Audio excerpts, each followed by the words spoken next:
नमस्कार, साधना न्यूज में स्वागत है आपका। मैं हूं आपके साथ ऋषभ राय। मोदी कैबिनेट का सबसे बड़ा विस्तार शुरू हो गया है। मोदी कैबिनेट में शाम 6:43 मंत्रियों ने शपथ लेना शुरू किया था। सबसे पहले राष्ट्रपति रामनाथ कोविंद ने महाराष्ट्र से बीजेपी सांसद नारायण राणे को शपथ दिलाई। इसके बाद असम के सर्बानंद सोनोवाल को शपथ दिलाई गई। फिर मध्य प्रदेश के वीरेंद्र कुमार खट्टिक ने शपथ ली। उन्हें थावरचंद गहलोत की जगह कैबिनेट में शामिल किया गया है, जो कि मध्य भारत का दलित चेहरा थे। मध्य प्रदेश से ही ज्योतिरादित्य सिंधिया को भी कैबिनेट मंत्री की शपथ दिलाई गई है। मोदी के मंत्रिमंडल विस्तार में छत्तीसगढ़ को मायूसी हाथ लगी है। प्रदेश बीजेपी ने बिलासपुर सांसद अरुण साहू का नाम भेजा था। विजय बघेल के नाम की भी चर्चा थी। सरोज पांडे का नाम भी सुर्खियों में रहा था। लोकसभा राज्यसभा मिलाकर छत्तीसगढ़ में बीजेपी के पास 11 सांसद हैं। केंद्रीय मंत्रिमंडल में सरगुजा की रेणुका सिंह अभी छत्तीसगढ़ कोटे की एकमात्र मंत्री हैं। रेणुका सिंह अभी जनजातीय कार्य मंत्रालय की राज्य मंत्री हैं। ऐसे में चर्चा का विषय यह है कि छत्तीसगढ़ में बीजेपी को एक भी सांसद को मंत्रिमंडल विस्तार में शामिल नहीं किया गया है। तो बता दें, आज मोदी कैबिनेट का विस्तार हुआ है। दूसरे कार्यकाल में सरकार का पहला विस्तार है, जिसमें 43 मंत्रियों को शपथ दिलाई गई है। तो इसी पर चर्चा करेंगे, छत्तीसगढ़ का लेकर चर्चा करेंगे कि छत्तीसगढ़ में बीजेपी सांसद को कैबिनेट विस्तार में शामिल नहीं किया गया है। इसी खबर पर जानकारी के लिए और चर्चा के लिए हमारे साथ कांग्रेस से अमित श्रीवास्तव, कांग्रेस नेता हमारे साथ जुड़ गए हैं। वहीं बीजेपी से उमेश गोरमड़े जी हमारे साथ जुड़ गए हैं। उमेश गोरमड़े जी, दोनों नेताओं का स्वागत है। सबसे पहले सर, कांग्रेस नेता अमित श्रीवास्तव जी, आपसे सवाल लेना चाहूंगा कि छत्तीसगढ़ में जो बीजेपी नेता हैं, उन्हें मोदी मंत्रिमंडल में विस्तार में जगह नहीं मिली है। ऐसे में कांग्रेस का क्या पक्ष है? देखिए, सबसे पहले तो मैं आपको एक चीज कहना चाहता हूं कि वो सभी मंत्री जो बने हैं उन सभी को आज मैं बधाई देना चाहता हूं। लेकिन मैं एक और चीज कहना चाहता हूं, आज देश में 2 घटना घटी। हमारे एक युग का अंत, अभिनय में एक युग का अंत हुआ है। मैं आपके चैनल के माध्यम से दिलीप साहब को भी श्रद्धांजलि देना चाहूंगा। और दूसरी घटना ये हुई कि हम जो मंत्री बने हैं, हम उनके उज्जवल भविष्य की कामना तो कर सकते हैं, लेकिन जिस प्रकार से मैं आपको बताऊं कि छत्तीसगढ़ की अनदेखी की गई है, उससे आज ये प्रूफ हो गया कि केंद्र में बैठी हुई जो सरकार है, जो हम लगातार कहते हैं कि छत्तीसगढ़ की जो अनदेखी किया जा रहा है, भेदभाव किया जा रहा है, दिक्कतें पैदा की जा रही है, जो सौतेला व्यवहार किया जा रहा है, और फेडरल सिस्टम में जो केंद्र की सरकार होती है, ये उनको किसी की भी अनदेखी नहीं करना चाहिए। केंद्र सरकार को तो सभी राज्यों का ध्यान रखना चाहिए, दलगत राजनीति से उठ के ये सारे फैसले लेने चाहिए। लेकिन बड़ा दुख का विषय है कि 2 चीजें मैं आज आपके माध्यम से उठाना चाहूंगा।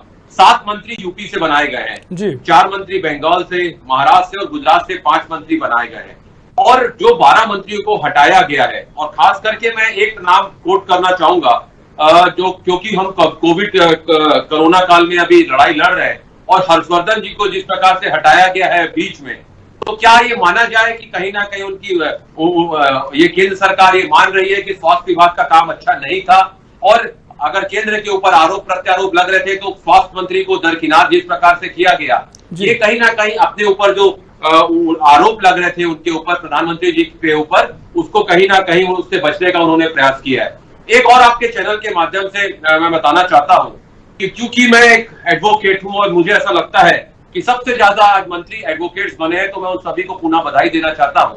लेकिन फिर हम छत्तीसगढ़ के परिप्रेक्ष्य में जब बात करते हैं, तो छत्तीसगढ़ राज्य की फिर से एक बार अनदेखी की गई है, और खास करके उन राज्यों को मैं आपको एक मिनट रोकना चाहूंगा। हमारी इसी खबर पर चर्चा के लिए managing editor R K. Gandhi ji हमारे साथ जुड़ गए हैं। आर.के. गांधी जी, मोदी मंत्रिमंडल में विस्तार हुआ है, ऐसे में बीजेपी सांसद को मोदी कैबिनेट विस्तार में जगह नहीं मिली है, इसी को लेकर पूरी चर्चा कर रहे हैं। क्या कुछ आप कहेंगे? हमारे साथ अमित श्रीवास्तव जी कांग्रेस नेता जुड़े हुए हैं, उमेश धोरमड़े जी हमारे साथ बीजेपी नेता जुड़े हुए हैं।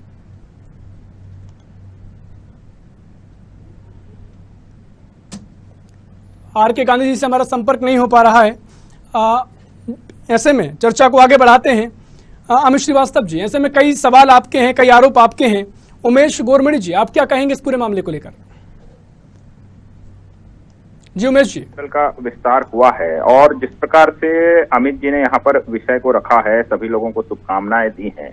निश्चित तौर पे एक अच्छा विषय यहाँ पर अमित जी ने यहाँ पर रखा है, लेकिन बातों बातों में अमित जी ने जिस प्रकार से वक्तव्य यहाँ पर रखे हैं, और एक प्रकार से अपनी राजनीतिक मजबूरी के चलते जिस प्रकार से आरोप प्रत्यारोप भेदभाव का उन्होंने लगाने का यहाँ पर प्रयास भी किया।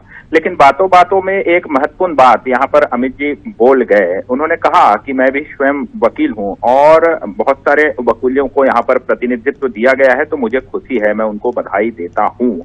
तो इसी से विषय का सार निकलता है। निश्चित तौर पे मानव स्वभाव है और सभी लोग अपने अपने लोगों को, अपने अपने फील्ड के लोगों को चाहते हैं, और जब उनकी नियुक्तियां होती है तो निश्चित तौर पे दुगनी खुशी होती है। जिस प्रकार से अमित जी छत्तीसगढ़ का जिक्र कर रहे थे, छत्तीसगढ़ में उनकी जानकारी के लिए मैं बता दूं, और आपने भी अपने विजुअल में, अपने वक्तव्य में बताया कि छत्तीसगढ़ से ऑलरेडी हमारी रेणुका सिंह जी मंत्रिमंडल की सदस्य हैं, और अमित जी लगातार छत्तीसगढ़ की अनदेखी का आरोप लगा रहे थे। तो जब छत्तीसगढ़ को प्रतिनिधित्व मिला और जब आदरणीय रेणुका सिंह जी की नियुक्ति हुई मंत्रिमंडल की, उन्होंने शपथ ली, तब अमित जी और कांग्रेस के मित्रों ने इतनी खुशी क्यों नहीं दिखाई? पहला प्रश्न। और दूसरा, जब ये भेदभाव की बात करते हैं और केंद्र के ऊपर ये लगातार आरोप लगाने का प्रयास करते हैं, तो मैं तो इनसे पूछना चाहूंगा कि केंद्र ने कौन सा भेदभाव कर दिया है? कौन सी केंद्रीय योजना में कमी हो गई? केंद्र की जो योजनाएं छत्तीसगढ़ में आ रही हैं उसमें आपकी तरफ से कमी है। छत्तीसगढ़ सरकार लगातार उसमें कटौती कर रही है, भेदभाव कर रही है, और एक प्रकार से दलगत राजनीति करने का यहाँ पर लगातार प्रयास कर रही है। चाहे किसान सम्मान निधि के डाटा का विषय हो या फिर प्रधानमंत्री आवास योजना आज की स्थिति में छत्तीसगढ़ में है, बताने की आवश्यकता नहीं है। आपके लोकप्रिय चैनल के ऊपर में छत्तीसगढ़ के दर्शक देख रहे हैं, और जो एक आत्मीय पीड़ा, जो उनके सपनों का घर बनते बनते रह गया छत्तीसगढ़ सरकार के जो कंट्रीब्यूशन नहीं मिलने के कारण, उसकी पीड़ा आज छत्तीसगढ़ के अंदर देखने मिल रही है। आयुष्मान भारत योजना जो स्वास्थ्य से जुड़ी हुई महत्वपूर्ण योजना है, उसको लेकर के छत्तीसगढ़ की सरकार किस प्रकार से लगातार भेदभाव पूर्ण रवैया इख्तियार करके काम कर रही है। ऐसी अनेक योजनाएं, चाहे अन्न योजना, प्रधानमंत्री अन्न योजना जो कोविड काल के अंदर में एक बहुत बड़ी राहत है, उसमें भी लगातार घोटाले गड़बड़ियां उजागर छत्तीसगढ़ में लगातार हो रहे हैं। उन गरीबों का अनाज तक डकारने वाली कांग्रेस यहाँ पर किस मुंह से आज भाजपा के ऊपर आरोप लगा रही है? अभी ये लगातार हर्षवर्धन जी के विषय में जिक्र कर रहे थे और तमाम मंत्रिमंडल को लेकर के जिक्र कर रहे थे। मैं तो इनसे पूछना चाहूंगा, आपके छत्तीसगढ़ के अंदर में आपके स्वास्थ्य मंत्री जी और आपके मुख्यमंत्री जी के बीच की तलखियां किसी से छुपी नहीं है। आपके स्वास्थ्य मंत्री जी ने कोवैक्सीन को लेकर के लगातार सवाल उठाने का काम किया। इसी खबर पर और जानकारी के लिए हमारे साथ मैनेजिंग एडिटर आर.के. गांधी हमारे साथ जुड़ गए हैं। आर.के. गांधी जी, हमारे साथ चर्चा में कांग्रेस नेता अमित श्रीवास्तव जी जुड़े हुए हैं, साथ ही बीजेपी से उमेश धोरमेल जी हमारे साथ जुड़े हुए हैं। ऐसे में पूरी चर्चा है, इसको लेकर आपके क्या सवाल हैं? देखिए, मेरा तो उमेश जी से सीधा सीधा ये सवाल है कि अमूमन इसके पहले मंत्रिमंडल में अगर छत्तीसगढ़ के प्रतिनिधित्व की बात की जाए तो दो नेता अक्सर रहते थे, लेकिन इस बार जिस तरह से एक उम्मीद थी कि अरुण साहब जी का नाम, जिस तरह अरुण साहब जी का नाम भेजा गया था, उनके नाम को शामिल किया जाएगा। उमेश जी, आपको नहीं लगता है कि एक मजबूती मिलती आपको भी और छत्तीसगढ़ को भी? देखिए गांधी जी, निश्चित तौर पे अगर एक छत्तीसगढ़ के वासी होने के नाते अगर आप मुझसे पूछेंगे या मैं आपसे पूछूंगा या अमित जी से पूछूंगा, तो हम तो चाहेंगे कि एक नहीं, दो नहीं, चार नहीं, पांच लोगों को प्रतिनिधित्व मिले। यह निश्चित तौर पे किसी भी राज्य के वासी के लिए एक स्वाभाविक सी अपेक्षा होती है। लेकिन पूरे देश के परिप्रेक्ष्य में अगर हम देखें तो निश्चित तौर पे आज जिस प्रकार से मंत्रिमंडल का विस्तार हुआ है, यह एक स्वाभाविक प्रक्रिया है। और यह एक स्वाभाविक प्रक्रिया है, तो ऐसा नहीं कि इसका अंत हो गया और आने वाले समय के अंदर में और कुछ नहीं होगा या और विस्तार नहीं होगा या छत्तीसगढ़ का प्रतिनिधित्व बिल्कुल ही रेणुका सिंह जी के बाद और किसी को नहीं मिलेगा। हमेशा संभावनाएं खुली रहती है और ये समापन नहीं है, ये अंत नहीं है, ये विस्तार है। आने वाले समय के अंदर में हो सकता है छत्तीसगढ़ को आपकी अपेक्षाओं से परे आकर के और भी प्रतिनिधित्व मिल जाए। लेकिन जो प्रतिनिधित्व मिला है, एक युवा होने के नाते भी आज छत्तीसगढ़ में जिस प्रकार से रेणुका सिंह जी लगातार केंद्रीय मंत्री के तौर पे काम कर रही है, ये मेरे लिए गर्व का विषय है। और जिस प्रकार से एक देश के परिप्रेक्ष्य में जो आज मंत्रिमंडल का विस्तार हुआ है, 43 मंत्रियों ने जो शपथ ली है, और उसमें महत्वपूर्ण बात अधिकतर युवा, लगातार जो युवा सांसदों को जो प्रतिनिधित्व मिला है, वो केवल किसी क्षेत्र विशेष या किसी यूपी या मध्य प्रदेश या गुजरात क्षेत्र के नहीं, वो पूरे देश के हैं। तो मैं नहीं मानता कि कहीं कोई किसी राज्य के साथ भेदभाव है। मैं ना सिर्फ छत्तीसगढ़ की बात कर रहा हूं, बल्कि पूरे संपूर्ण देश के परिप्रेक्ष्य में बात कर रहा हूं। तो जो तमाम मंत्री पूरे देश के मंत्री हैं और छत्तीसगढ़ को कहीं भी कांग्रेस की दुखद बात है, सत्ताधारी पार्टी यहाँ की कह रही काफी दुखद बात है। अमित श्रीवास्तव जी, अमित जी, आवाज मिल पा रही है मेरी? गांधी जी, गांधी जी, जी उमेश जी, क्योंकि हमने देखा कि कांग्रेस की तरफ से लगातार इस पे बयान भी निकल के सामने है। कांग्रेस के संचार जो विभाग के अध्यक्ष है ललित नितिन ने ये कहा कि पीएमओ से छत्तीसगढ़ के किसी भी भाजपा सांसद को फोन नहीं किया गया। बहुत दुखद बात है ये। देखिए, निश्चित तौर पे जिस प्रकार से शैलेश जी का बयान आप बता रहे हैं, मैं तो पूछना चाहूंगा कि जब छत्तीसगढ़ को प्रतिनिधित्व मिला, शैलेश जी काफी लंबे समय से कांग्रेस का संचार विभाग देख रहे हैं। अभी मैं रेणुका सिंह जी के विषय में ही बात नहीं करूंगा, उससे पूर्व भी चाहे रामविचार नेताम जी की बात हो या अन्य तमाम लोगों की बात हो, या हमारे जो 11 सांसद चुन करके आए हैं, उनमें से कितनों को शैलेश नितिन जी ने या फिर कांग्रेस के किसी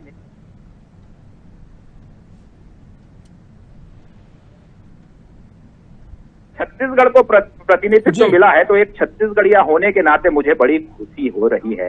और रह गई बात प्रतिनिधित्व की, तो चाहे शैलेश नितिन त्रिवेदी की हो या अमित श्रीवास्तव की हो या फिर मुख्यमंत्री भूपेश बघेल की हो, लगातार पत्राचार करते रहते हैं। ये पत्राचार एक संवाद है और निश्चित तौर पे वो जो तमाम मंत्री आज जो बने हैं, वो सभी लोग छत्तीसगढ़ का सहयोग करेंगे, छत्तीसगढ़ की कहीं कोई अनदेखी नहीं होगी। जी बताएं। जी गांधी जी। जी अमित जी, मैं पूछ रहा था कि बहुत सारी उम्मीदें थी कि इस विस्तार में छत्तीसगढ़ से कोई चेहरा शामिल किया जाएगा, और सुबह से आपके जो शैलेश नितिन त्रिवेदी उनका बयान भी आया। काफी दुखद बात है, फोन तक नहीं आया, जबकि संगठन ने एक नाम मांगा था छत्तीसगढ़ से। जी देखिए, मैंने पहले ही कहा कि ये फेडरल सिस्टम का कहीं ना कहीं ये अपमान कर रहे हैं। और आप देखिए, जिस प्रकार से जो केंद्र की सरकार होती है उसको सभी राज्यों को एक पैमाने से देखना चाहिए, लेकिन केंद्र की सरकार जो सभी राज्यों का उनको ध्यान रखना चाहिए, दरगत राजनीति से उठ के काम करना चाहिए। और मैंने जैसा कहा कि ये चुनाव को देख के बनाया गया मंत्रिमंडल है। आप देखिए, जिस प्रकार से यूपी से 7 मंत्री लिए गए हैं, गुजरात से 5 लिए गए हैं, और लगातार आप देखेंगे कि ये हमेशा कहते हैं हम जात पात से ऊपर, सबका साथ सबका विकास की बात करते हैं, लेकिन ये सिर्फ जाति को देख के मंत्रिमंडल बनाया गया है। और आप जिस प्रकार से देखिए, मैंने एक प्रश्न उठाया गांधी जी कि कोविड काल में हर्षवर्धन जी को जिस प्रकार से बीच में हटाया गया है, कहीं मोदी जी ये तो नहीं सोच रहे थे कि पूरे घर के बदल डालूंगा। और जिस प्रकार से रविशंकर प्रसाद जी से इस्तीफा लिया गया, प्रकाश जावड़ेकर जी से इस्तीफा लिया गया, संतोष गंगवार जी से इस्तीफा लिया गया, बाबू सुप्रियो जी से इस्तीफा लिया गया, तो कहीं ना कहीं आप देखिए कि ये जो बात करते हैं, इनकी बातों में कहीं ना कहीं वेरिएशन है। और जिस प्रकार मैंने आपको बताया कि पूरे पॉलिटिकल जो इसको सीनियरों को देखते हुए सारे फैसले लिए गए हैं। और आप जिस प्रकार से आप देखेंगे कि कहीं ना कहीं अपने जो राजनीतिक विरोधी हैं उनको दरकिनार करने का भी इसके माध्यम से प्रयास किया गया है। लेकिन जिस प्रकार से छत्तीसगढ़ की उपेक्षा एक बार और की गई है, और जिस प्रकार हम हमेशा कहते हैं गांधी जी, आज वो बात प्रूफ हो गई कि केंद्र की बैठी हुई निरंकुश सरकार छत्तीसगढ़ से एक बार नहीं बार बार अनदेखी कर रही है। और छत्तीसगढ़ की 2 करोड़ 80 लाख की जनता को फिर निराशा हाथ लगी है, और फिर से केंद्र में बैठी हुई सरकार ने उनको छलने का काम किया है। पूछता है छत्तीसगढ़ कि ऐसा सौतेला व्यवहार छत्तीसगढ़ के साथ बार बार क्यों किया जाता है मोदी सरकार के द्वारा, क्यों भेदभाव किया जाता है छत्तीसगढ़ से, क्यों छत्तीसगढ़ राज्य को, जब से यहाँ पर सरकार हमारे को बहुमत मिला है, प्रचंड बहुमत मिला है, यहाँ के लोगों से सौतेला व्यवहार किया जा रहा है, यहाँ की सरकार को चलाने में दिक्कत पैदा की जा रही है। क्यों 1 नेशन 1 राशन में उनको शामिल नहीं किया गया, हमारे स्टेट को क्यों प्रधानमंत्री गरीब कल्याण योजना में शामिल नहीं किया गया, क्यों हमें टैक्स से लेकर अनुदान तक के लिए हमें परेशान किया जाता है, हमसे भेदभाव किया जाता है।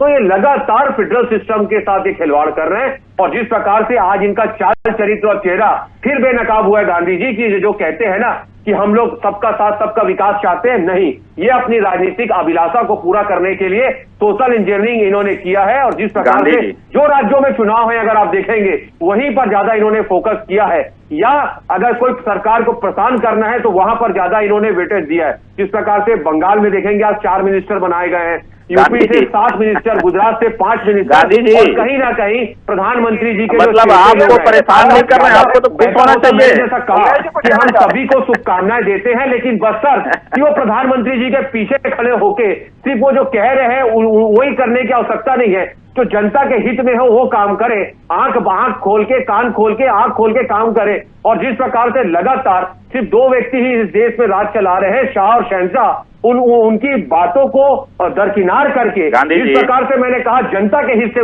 जो मुद्दे हैं उस पर फैसला ले, तो हमारी उनको शुभकामनाएं हैं। जो यंग लोग बने उनको शुभकामनाएं हैं। लेकिन बहुत दुख का विषय है कि प्रधानमंत्री जी ने छत्तीसगढ़ की जनता के साथ आज फिर बदला लेने का प्रयास जो किया है, क्योंकि छत्तीसगढ़ की जनता ने प्रचंड बहुमत से कांग्रेस को यहाँ पर जिताया था। छत्तीसगढ़ के निगम मंडल की जो सूची आ रही है उसके लिए आपका इतना वक्तव्य पर्याप्त है, इससे ज्यादा आप बोलेंगे तो दिक्कत हो जाएगी अमित जी। छत्तीसगढ़ में भी आनी है निगम मंडलों की सूची और उस हिसाब से आपने बहुत लंबा वक्तव्य दे दिया है, तो मैं समझता हूं कि अब मुझको गांधी जी अवसर देंगे। जी संक्षिप्त है, समय कमी है उमेश जी। देखिए समय तो पूरा अमित जी ले लिए भैया। निगम मंडल के लिए हमारी उनको शुभकामना है, और जिस प्रकार से वो बोल रहे थे मुझको लग रहा था कि 2-4 दिनों के अंदर में छत्तीसगढ़ के निगम मंडल की सूची भी आ जाएगी और अमित जी का उसमें नाम होगा। लेकिन सुन लीजिए ना अमित जी, आप बहुत बोल लिए सर, बोल लिए। अब मैं सुन लीजिए जिस प्रकार से आप कह रहे थे, पूछता है छत्तीसगढ़, आंख कान नाक खोल करके सुनिए, मैं आपको बताता हूँ क्या होता है अन्याय। अन्याय तो तब होता है जब छत्तीसगढ़ सरकार केंद्र से भेजा हुआ प्रधानमंत्री आवास योजना के पैसा में अपनी कंट्रीब्यूशन को नहीं देती है और छत्तीसगढ़ के वासियों का आवास बनने से रह जाता है। अन्याय तो तब होता है जब केंद्र की सरकार लगातार कोविड काल में अन्न भेजने का काम कर रही है और उस अन्न का घोटाला, उसमें गड़बड़ी करने का काम आपकी भूपेश बघेल की सरकार करती है, उसे अन्याय कहते हैं। अन्याय तो तब होता है जब आपकी सरकार केंद्र की आयुष्मान भारत योजना को छत्तीसगढ़ में लागू होने से रोकने का प्रयास करती है। अन्याय जो नाम वो भेजे गए थे वो नाम साइन नहीं हो पाए। आप दोनों का मैं बहुत धन्यवाद करना चाहूंगा इस खास चर्चा में शामिल होने के लिए। सरकार अच्छा काम कर रही है। आप तो केंद्र हम छत्तीसगढ़ की बात कर लें, दुर्ग जिले से 5 मंत्री अगर आप बना देते हैं तो क्या वो छत्तीसगढ़ के मंत्री नहीं है? क्या वो भेदभाव करके काम करते हैं? क्या आपके मंत्री? करिए, अरे सुन लीजिए, मैं तो इतनी बड़ी शुभकामना आपको दे दिया भैया, लेकिन क्या करेंगे, आपकी मजबूरी है, पार्टी का पक्ष। गांधी जी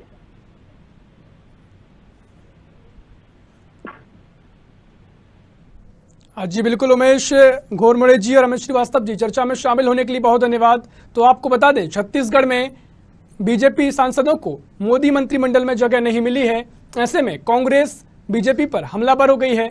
आपको बता दें, मोदी मंत्रिमंडल में मंत्रियों का विस्तार किया गया है। ऐसे में 43 मंत्रियों को सांसद बनाया गया है, जिसके चलते मोदी कैबिनेट का सबसे बड़ा विस्तार माना जा रहा है। मोदी कैबिनेट में शाम 6 बजे 43 मंत्रियों ने शपथ लेना शुरू की। सबसे पहले राष्ट्रपति रामनाथ कोविंद ने महाराष्ट्र से बीजेपी सांसद नारायण राणे को शपथ दिलाई।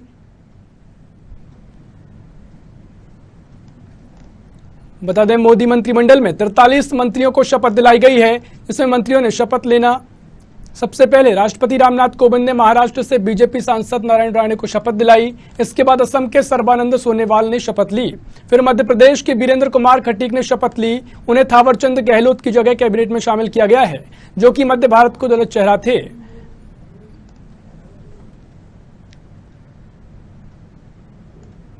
फिलहाल के लिए इतना ही। देश प्रदेश की तमाम खबरों के लिए देखते रहिए साधना न्यूज। नमस्कार।